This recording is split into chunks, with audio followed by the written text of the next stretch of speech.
Combattants de l'indépendance, aujourd'hui victorieux,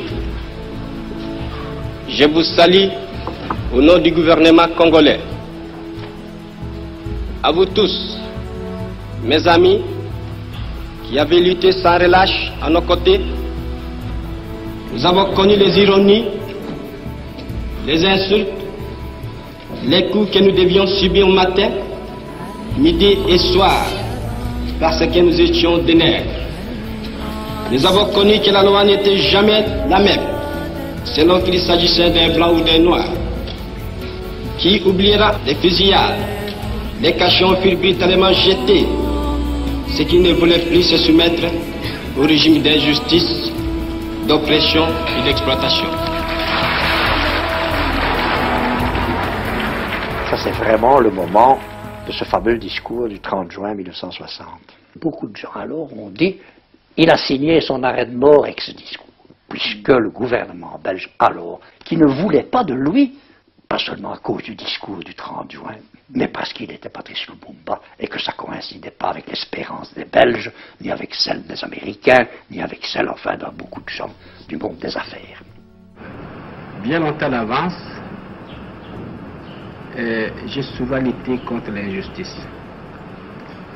J'étais profondément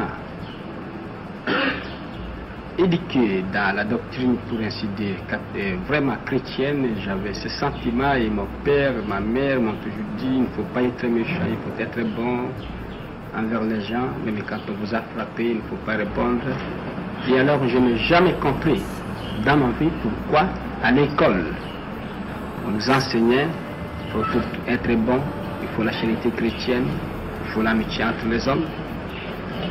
Comment on peut concilier l'instruction que les Européens nous donnaient à l'école, les principes de civilisation et de morale, avec les actes que ces Européens commettaient vis-à-vis des populations noires.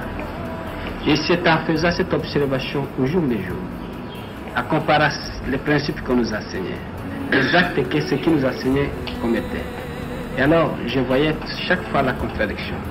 C'est alors que j'ai commencé à prendre de plus en plus conscience, n'est-ce pas, que alors j'ai commencé, n'est-ce pas, à étudier les révolutions à travers l'humanité, très souvent la révolution française, les causes qui ont été à la base de cette révolution. Pourquoi ces gens se sont révoltés, pourquoi ils ont lutté pour la liberté.